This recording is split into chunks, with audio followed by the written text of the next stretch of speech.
آج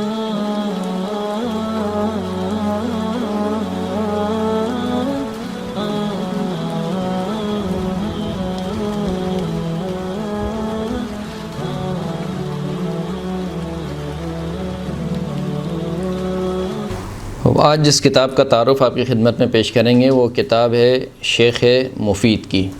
شیخ مفید انتہائی برجستہ عالم مکتب تشیع کے انتہائی برجستہ اور قابل احترام اور قابل ثقہ عالم دین ہیں، جن کا پورا نام محمد بن نعمان بغدادی، بغداد سے کچھ دور کے فاصلے پر ان کی ولادت ہوئی تھی، تو اس وجہ سے ان کو بغدادی کہا جاتا ہے۔ محمد بن نعمان بغدادی، ان کی کنیت ہے ابو عبداللہ، اور جو ان کا لقب ہے نعمانی۔ ان کا جو لقب ہے وہ شیخ مفید ہے۔ شیخ مفید ان کا لقب اس وجہ سے پڑا تھا کہ انہوں نے ایک معتزلی عالم سے، ایک اہل سنت کے عالم معتزلی سے مناظرہ کیا تھا، تو اس میں ان کو کامیابی حاصل ہوئی تھی، تو اس عالم نے ان کو مفید کا لقب دیا تھا، یعنی وہ جو معتزلی عالم تھا اس نے ان کو مفید کا لقب دیا۔ ان کی ایک مارکۃ الآراء کتاب ہے، کتاب ارشاد، اس کا پورا نام ہے الارشاد فی معرفت حجج اللہ علی العباد۔ ارشاد یعنی رہنمائی، کس چیز کی طرف رہنمائی؟ اللہ کی حجتوں پر، اللہ کی حجتوں کی معرفت میں رہنمائی، وہ اللہ کی حجتیں جو خداوند کریم نے اپنے بندوں پر جن کو حجت قرار دیا ہے ان کی معرفت میں رہنمائی، یہ کتاب ہے۔ اس کتاب کا اردو ترجمہ ہو چکا ہے، اور خداوند کریم درجات کو بلند فرمائے، غریق رحمت کرے۔ علامہ سید صفدر حسین نجفی صاحب نے اس کتاب کا ترجمہ کیا ہے، کس نام سے؟ تذکرۃ الاطہار کے نام سے کتاب موجود ہے مارکیٹ میں، تذکرۃ الاطہار کتاب کا نام ہے، یہ اسی شیخ مفید کی کتاب ارشاد کا ترجمہ ہے۔ یہ جو کتاب ہے اس میں تقریباً 12 اماموں کی سوانح حیات ہے، ان کی ولادت کب ہوئی، کس سن میں ہوئی، کہاں ہوئی، ان کے والد کون تھے، ان کی والدہ کون تھیں، ان کی اولادیں کتنی ہیں، ان کے فضائل کیا ہیں، ان کے مناقب کیا ہیں، 12 اماموں کی سوانح حیات کو رقم کیا گیا ہے اس کتاب میں شیخ مفید نے۔ اور یہ وہ کتاب ہے کہ جو اس کے اوپر خاص طور پر اعتماد کیا گیا ہے، اور کافی محدثین نے اس کتاب کو اپنا منبع اور ماخذ قرار دیا ہے۔ مثلا کتاب بحار الانوار میں کئی احادیث جو وہ کتاب ارشاد سے نقل ہوئی ہیں۔ یہ کتاب اگر دیکھا جائے تو کتاب روائی ہے۔ روائی کا مطلب کیا ہوتا ہے؟ روایتیں نقل ہوئی ہیں اس کتاب میں، یعنی مصنف کا اپنا قول، اپنا تبصرہ بہت کم ہے، اکثر و بیشتر کیا ہے؟ روایت ہے، روایت کو نقل کیا گیا ہے۔ روایت کو نقل کرتے ہوئے 12 اماموں کی سوانح حیات کو نقل کیا گیا ہے، لیکن جو سب سے زیادہ جسے کہنا چاہیے کہ زور دیا گیا ہے، یہ سب سے زیادہ میٹر جن ائمہ کے متعلق نقل کیا گیا ہے وہ 2 امام ہیں، مولا کائنات امیر المؤمنین علی ابن ابی طالب علیہ الصلوۃ والسلام، صلی اللہ علیہ محمد وآل محمد، اور امام حسین علیہ الصلوۃ والسلام، اللہم صلی علی محمد وآل محمد۔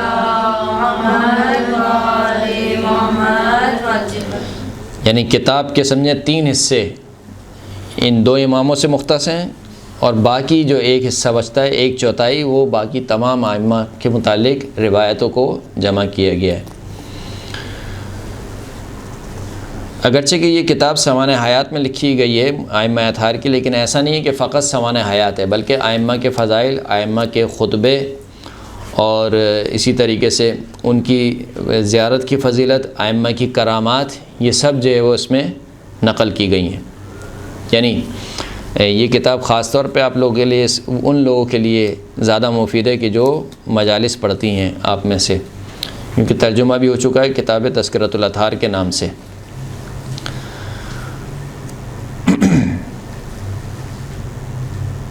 یہ کتاب جو ہے وہ ایک شخص کے کہنے پر لکھی گئی۔ خود شیخ مفید نے اس کتاب کے مقدمے میں کہا کہ مجھ سے ایک شخص نے درخواست کی کہ ایک ایسی کتاب لکھیں کہ جس میں تمام ائمہ کا احوال بیان کیا گیا ہو کہ ان کی ولادت کس سن میں ہوئی، ان کی شہادت کس سن میں ہوئی، ان کے اولادیں کتنی تھیں، ان کی والدہ کا نام کیا تھا، اور ان کے زمانے کے کیا احوال تھے، ان کے زمانے کے جو خلفاء تھے وہ کون کون تھے، یہ تمام احوال نقل کیے جائیں۔ تو کہا کہ ایک شخص کے کہنے پر میں نے اس کتاب کو لکھا۔ اگرچہ کہ یہ کتاب روائی کتاب کہلاتی ہے، لیکن اس کا مطلب یہ نہیں کہ بالکل ہی روائی ہے، بلکہ علم کلام کی بہت سی بحثیں بھی اس کتاب میں کی گئی ہیں۔ علم کلام کا مطلب کیا ہے؟ علم کلام سے مطلب یہ ہے کہ استدلال قائم کیا ہو، عقائد کے اوپر استدلال کو نقل کیا ہو۔ جیسے مثال کے طور پر ایک جگہ پر فرماتے ہیں کہ امام کو معصوم ہونا چاہیے، اور امام کو اپنے زمانے میں سب سے زیادہ عالم ہونا چاہیے۔ یہ دو شرط ہیں امامت کے لیے۔ پس جو شخص معصوم نہیں ہے یا جو شخص عالم نہیں ہے وہ امامت کا اہل نہیں ہے۔ اور پھر اس کے بعد کہتے ہیں کہ ہمارے ائمہ کے علاوہ کسی نے بھی عصمت کا دعویٰ نہیں کیا، یعنی پوری سوانح حیات میں، پوری طول تاریخ میں رسول خدا کے بعد اگر کسی نے عصمت کا دعویٰ کیا ہے تو وہ ہمارے ائمہ ہیں۔ ہمارے ائمہ کے علاوہ کسی نے بھی عصمت کا دعویٰ نہیں کیا، پر جو معصوم نہیں ہے وہ امام بھی نہیں ہے۔ یہ والا جو استدلال ہے یہ چھٹے امام کی سوانح حیات میں انہوں نے نقل کیا۔ پھر اس کے بعد آگے جا کے مثال کے طور پر امام سجاد کی جو احوال میں ذکر کرتے ہیں کہ فقط وہ شخص جو ہے وہ امامت کا حقدار ہو سکتا ہے کہ جو اپنے معاشرے میں سب سے زیادہ افضل ہو، فضیلت رکھتا ہو۔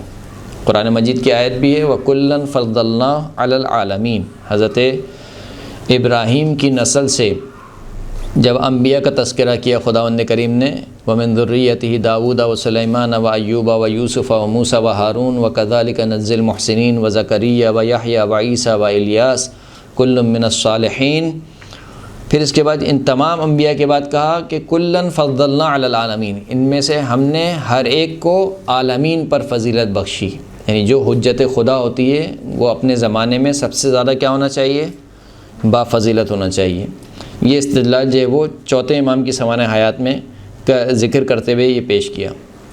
پھر اس کے بعد خود رسول خدا کی جو حدیث مشہور ہے کہ میرے بعد 12 خلیفہ ہوں گے یا 12 امام ہوں گے، اس حدیث کو جو ہے وہ نقل کیا، اور اسی طریقے سے ہر امام کی جو ہے وہ امامت پر جو نص ہے، جو روایت ہے، اس کو نقل کیا۔ کتاب اگرچہ کہ روائی ہے اور سوانح حیات کی کتاب ہے، لیکن اس کتاب میں کچھ ایسی احادیث کو بھی نقل کیا گیا جو عقائد سے تعلق رکھتی ہیں۔ مثلا مولا کائنات سے حدیث کو نقل کیا گیا جو کہ توحید کے باب میں ہے۔ مولا فرماتے ہیں کہ اول عبادت اللہ معرفتہ، اللہ کی سب سے پہلی عبادت اس کی معرفت ہے، واصل معرفتہ توحیدہ، اور اللہ کی معرفت کی اصل یہ ہے کہ خداوند کریم کی وحدانیت کا اقرار کیا جائے، ونظام توحیدہ نفی التشبیہ عنہ، اور اس کی توحید کا نظام یہ ہے کہ خداوند کریم کو ہر قسم کی تشبیہ سے پاک رکھا جائے، یعنی ہر قسم کی تشبیہ، یہ نہ کہا جائے کہ خدا کا علم میرے علم جیسا، خدا کا سننا میرے سننے جیسا، خدا کا دیکھنا میرے دیکھنے جیسا، انسانوں کی صفات سے، بلکہ جو بھی غیر خدا ہے، غیر خدا کی صفات کو تشبیہ نہ دی جائے اللہ کی صفات سے، یعنی اللہ کی صفات، اللہ کو تشبیہ نہ دی جائے مخلوق سے، مخلوق کی صفات سے۔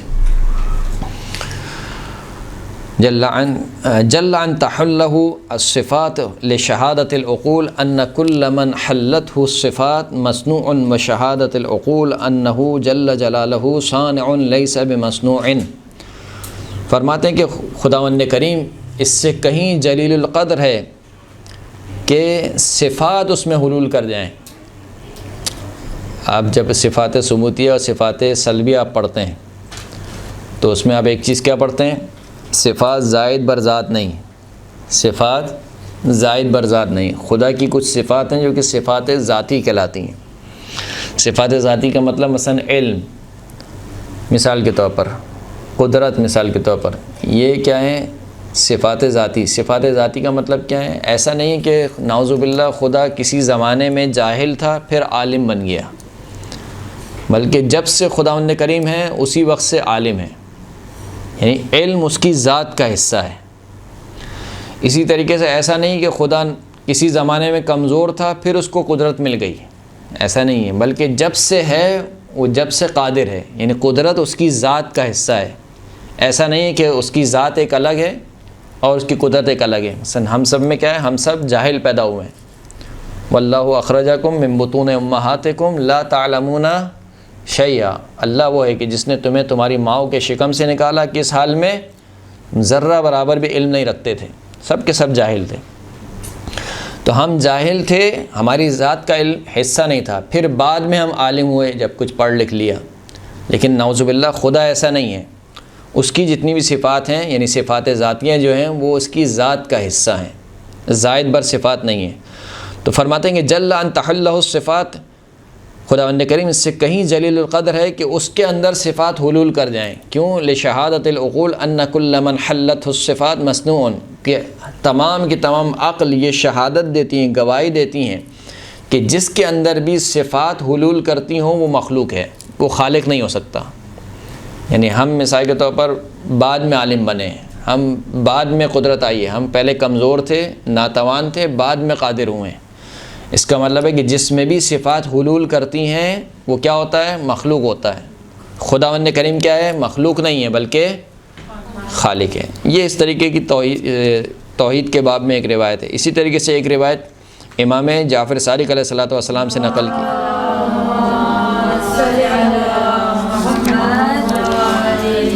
جو ائمہ کے علم کے بارے میں فرماتے ہیں کہ علمنا غابر و مزبور و نقط فی القلوب و نقر فی الاسماء۔ فرماتے ہیں کہ ہمارے علم جو ہے وہ چار قسم کے ہیں، ایک علم غابر، ایک علم مزبور، ایک جو ہے وہ نقط فی القلوب، یعنی دلوں میں اسے کہنا چاہیے نقط کہتے ہیں، جیسے چڑیاں چونچ مارتی ہیں نا زمین پر، اس کو کہا جاتا ہے نقط۔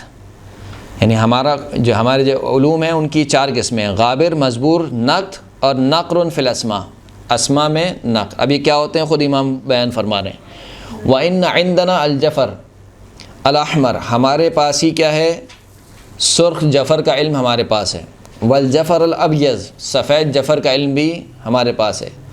وَمُصْحَفَ فاطمہ سلام اللہ علیہا، صلی علی محمد وآل محمد، مصحف فاطمہ بھی ہمارے پاس ہے۔ وعندنا الجامعہ، ایک کتاب جامعہ ہے، جیسے مصحف فاطمہ نقل کی گئی ہے معصومین سے ایک کتاب، اسی طریقے سے ایک کتاب جامعہ ہے جو معصومین سے نقل ہوئی ہے، یہ جامعہ بھی ہمارے پاس ہے۔ فیہا جمیع ما یحتاج الناس الیہ، اس کتاب میں وہ تمام چیز ہے کہ جس کی طرف لوگ احتیاج رکھتے ہیں۔ فسئل عن تفسیر ھذا الکلام، امام سے پوچھا گیا ہے کہ یہ سارے علم جو آپ بتا رہے ہیں اس کے کیا معنی؟ علم غابر کے، علم مزبور کے، اور نقط کے اور نقر کے۔ امام نے فرمایا کہ اما الغابر فالعلم بما یکون، غابر سے مراد کون سا علم ہے؟ جو کچھ ہونے والا ہے، آئندہ کا علم، مستقبل کا علم، جو کچھ ہونے والا ہے اس کا علم ہمارے پاس ہے۔ واما المزبور، علم مزبور سے کیا مراد ہے؟ فالعلم بما کان، وہ علم جو کہ ہو چکا ہے، جو کچھ ہو چکا ہے۔ واما النقط فی القلوب فهو الالہام، قلوب میں نقط وہ کیا ہے؟ الہام ہوتا ہے ہمیں، جیسے کہ حضرت موسیٰ کی والدہ کے بارے میں خداوند کریم نے کیا کہا کہ ہم نے وحی کی، وہ وحی کیا تھی؟ وحی الہامی تھی، ہم نے الہام کیا۔ یا اسی طریقے سے جیسے شہد کی مکھی کے لیے خداوند کریم نے قرآن مجید میں کیا کہا؟ وَأَوْحَىٰ رَبُّكَ إِلَى النَّحْلِ، تمہارے پروردگار نے وحی کی کس کی طرف؟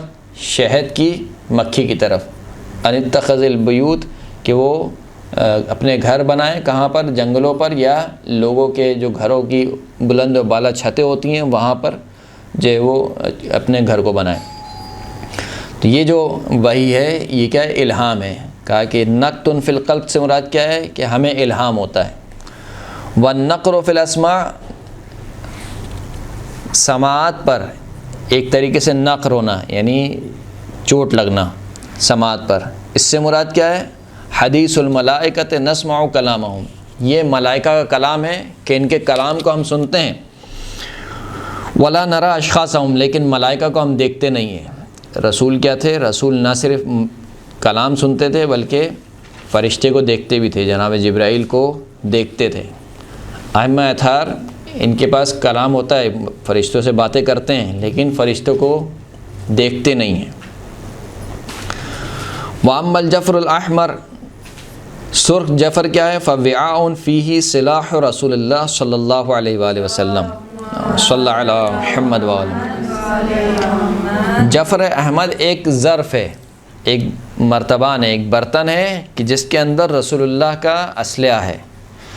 وَلَن يَظْهَرَ حَتَّى يَقُومَ قَائِمُنَا أَهْلَ الْبَيْتِ، یہ اسلحہ کبھی بھی ظاہر نہیں ہوگا یہاں تک کہ جو ہمارے اہل بیت میں سے ایک قائم امام زمانہ عجل اللہ تعالیٰ فرج شریف جب ظہور کریں گے صلی اللہ علیہ محمد، تو ان کے ہاتھ میں جو اسلحہ ہوگا وہ رسول خدا کا اسلحہ ہوگا۔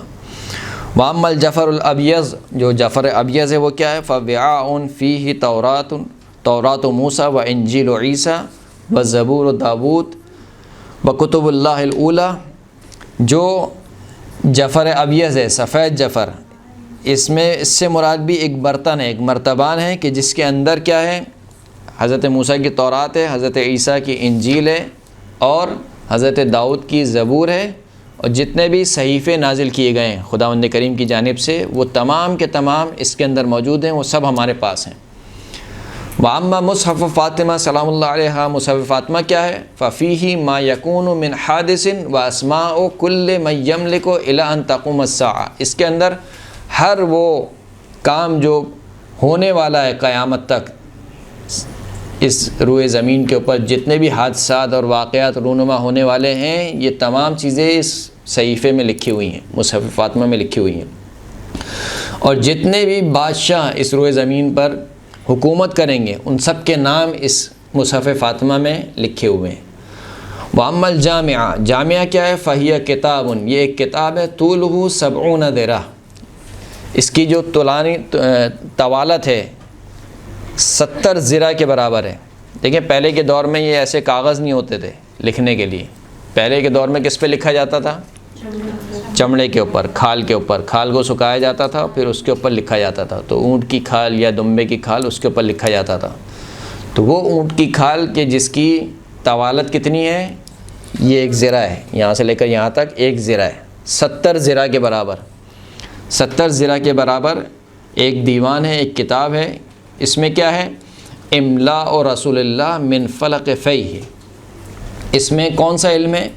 اس میں وہ علم ہے کہ جو اللہ کے رسول نے املا کروایا ہے، یعنی رسول خدا بولتے جاتے تھے اپنی زبان مبارک سے، اور مولا کائنات اپنی قلم مبارک سے اس کو لکھتے جاتے تھے۔